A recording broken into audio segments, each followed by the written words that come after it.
রাষ্ট্রের এই ভূখণ্ডের মালিক আমরা মুসলমানেরা। দলিল সহ এই ভূখণ্ড আমরা বুঝে পেয়েছি 1947 সালে। কেন দলিল দস্তাবেজ আমাদেরকে দেওয়া হয়েছে, মালিকানা আমাদের দেওয়া হয়েছে? আমরা হিন্দুস্তান থেকে আলাদা একটা ভূখণ্ড চেয়েছিলাম, যাতে সেখানে কোরআন সুন্নাহ বাস্তবায়ন করতে পারি, স্বাধীনভাবে ধর্মকর্ম পালন করতে পারি, কোথাও যাতে আমাদের কোনো বাধা সৃষ্টি না হয়। কবে দলিল সূত্রে আমরা এই ভূখণ্ডের মালিক হয়েছি? এখন একদল লেফটিস্ট আর একদল রাইটিস্ট, একদল সেকুলারিস্ট আর একদল ন্যাশনালিস্ট জাতীয় ঐকমত্য কমিশন গঠন হয়েছে রাষ্ট্র মেরামত করবার জন্যে, সংস্কার করবার জন্যে।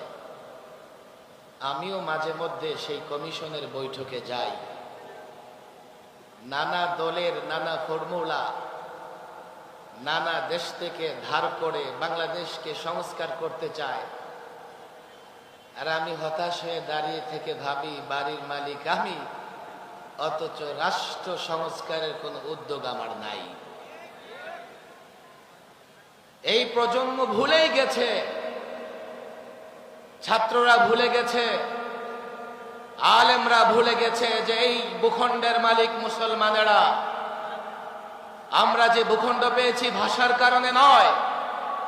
যদি ভাষার কারণে ভূখণ্ড পেতাম, আমরা থাকতাম ক্যালকাটার সঙ্গে, না হয় আসাম ত্রিপুরার সঙ্গে। যদি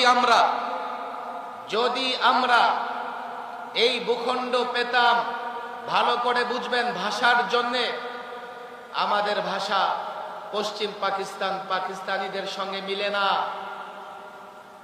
আমাদেরকে কেন পূর্ব পাকিস্তান পশ্চিম পাকিস্তান দুটো খণ্ড অংশ মিলিয়ে একটা রাষ্ট্র কেন করা হলো? ভাষার কারণে নয়। তাহলে কেন আমরা এই ভূখণ্ড পেয়েছি? তাদের ধর্ম ইসলাম, আমাদের ধর্ম ইসলাম। এই প্রজন্মের ছাত্ররা জানে না। আমরা যখন 47 এই ভূখণ্ড পাই, এই বাংলাদেশে স্বাধীনতার পতাকা যিনি 47-এ স্বাধীনতার পতাকা যিনি উড্ডীন করেছিলেন, একজন আলেম, বড়কাটরা মাদ্রাসা লালবাগ মাদ্রাসার মুরব্বী শাইখুল ইসলাম হযরত মাওলানা জফর আহমদ উসমানী রাহিমাহুল্লাহ। পশ্চিম পাকিস্তানে স্বাধীনতার পতাকা যিনি উড্ডীন করেছিলেন আরেকজন আলেম মাওলানা শাব্বির আহমদ উসমানী। 71-এ 9 মাস যুদ্ধ হয়েছে, 200 বৎসর লড়াই করে, 200 বৎসর রক্ত দিয়ে আমরা 47-এ ভূখণ্ড পেয়েছি। শুধুমাত্র 20,000 আলেম ফাঁসির মঞ্চে ঝুলেছে। আজকে তো বলা হচ্ছে 2000ও শহীদ হয় না 71-এ। আমি সেই সংখ্যায় যেতে চাই না। আমি মালিক হয়েছি দলিল সূত্রে এই ভূখণ্ডের 47-এ। এই ভূখণ্ড পরিচালিত হবে কোরআন সুন্নাহ দিয়ে, এই ভূখণ্ড পরিচালিত হবে আল্লাহর নবীর আদর্শ দিয়ে। আজকে আমি দাঁড়িয়ে দাঁড়িয়ে তামাশা দেখছি, একদল ধর্ম নিরপেক্ষতাবাদী, তারা এই ভূখণ্ডে ধর্ম নিরপেক্ষতা প্রতিষ্ঠা করতে চায়। কেউ ডেমোক্রেসি প্রতিষ্ঠা করতে চায়, কেউ জাতীয়তাবাদ প্রতিষ্ঠা করতে চায়, কেউ সমাজতন্ত্র প্রতিষ্ঠা করতে চায়। আলেম ওলামা মাদ্রাসার ছাত্র দাঁড়িয়ে যাও, ঐক্যবদ্ধ হও, গোটা জাতিকে জানিয়ে দাও আমরা এই ভূখণ্ডের মালিক। এই ভূখণ্ডের মালিক মুসলমানেরা। আজ থেকে কোন তন্ত্রমন্ত্র এই ভূখণ্ডে বাস্তবায়ন করতে দেওয়া হবে না। এই ভূখণ্ড চলবে আল্লাহর নবীর আদর্শে, এই ভূখণ্ড চলবে কোরআন সুন্নাহ দ্বারা। যারা কোরআন সুন্নাহর বাইরে গিয়ে এই ভূখণ্ডে অন্য কোন ইজম তন্ত্রমন্ত্র বাস্তবায়ন করতে চায়, তারা গাদ্দার, তারা দেশদ্রোহী।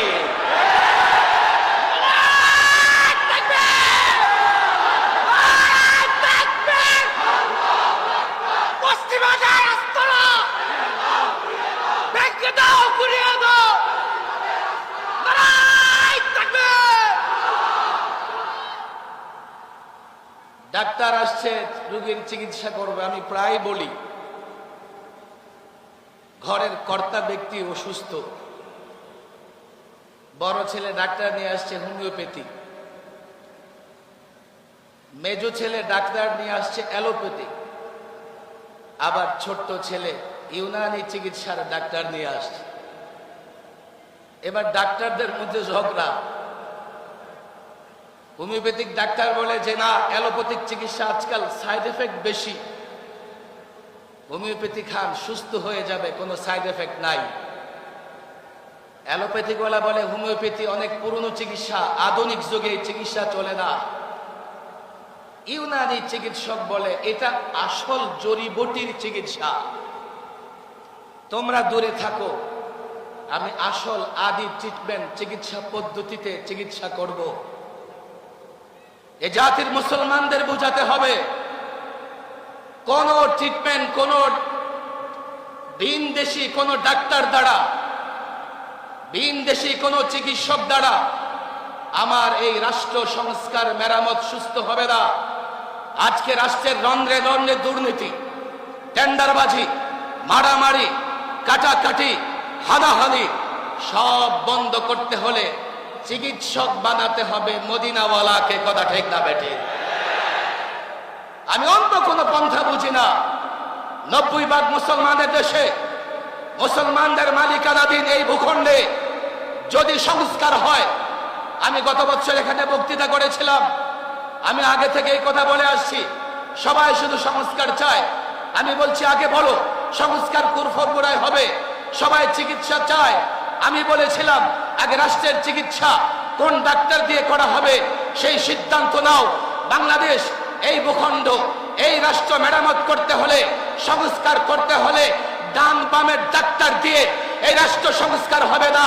মদিনাওয়ালার আদর্শে উজ্জীবিত এমন ডাক্তার লাগবে।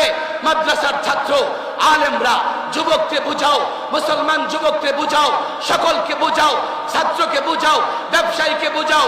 যদি শান্তি চাও, যদি শৃঙ্খলা চাও, যদি মনে করো এই বাংলাদেশে ইজ্জতের সঙ্গে বসবাস করতে পারবে, বসবাস করবে একমাত্র আল্লাহর নবীর আদর্শ ছাড়া, কোথাও অন্য কোনো ট্রিটমেন্ট ডাক্তার চিকিৎসক খুঁজো না, নিরাপদে থাকতে পারবে না।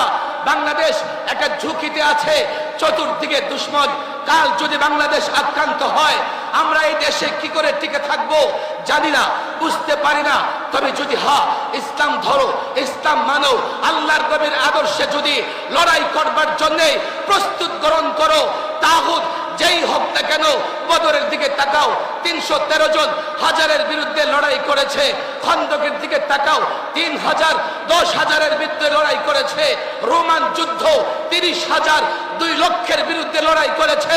আল্লাহর কসম, সংখ্যা নয়, অস্ত্র নয়, আল্লাহর নবীর আদর্শে যদি, আল্লাহর নবীর আদর্শে যদি এ জাতির প্রত্যেকটা যুবককে উজ্জীবিত করা যায়, গোটা দুনিয়ার বিরুদ্ধে লড়াই করা যাবে।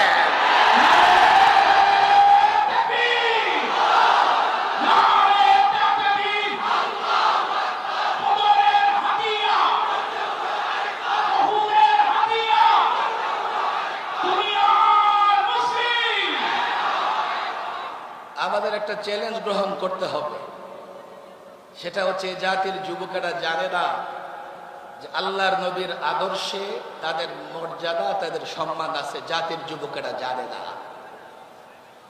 বলে হুজুর জানে, জানে শোনে, অন্তর থেকে না, কান থেকে শোনে, আবার আরেক কান দিয়ে বের হয়ে যায়। আমরা আল্লাহর নবীর অনুপম আদর্শ, উত্তম আদর্শ অন্তত এই সিরাতের মাসে, মিলাদের মাসে প্রত্যেক ঘরে ঘরে যুবকের কাছে পৌঁছে দেওয়ার দায়িত্ব নিতে হবে, চ্যালেঞ্জ গ্রহণ করতে হবে। আমার বিশ্বাস এইভাবেই এই একটা প্রজন্ম তৈরি হবে যারা আগামীর বাংলাদেশে ঘোষণা দিয়ে দিবে যে আল্লাহর নবীর আদর্শ ছাড়া অন্য কোনো আদর্শ, ইজম মানব না, দেশ অন্য কোনো ইজম দিয়ে মেরামত করা যাবে না। আল্লাহ তাবারক ওয়া তাআলা এই চ্যালেঞ্জ গ্রহণ করার তৌফিক দান করুন। ওয়া মা তাওফীকি ইল্লা বিল্লাহ ওয়া মা আলাইনা ইল্লাল বালাগ।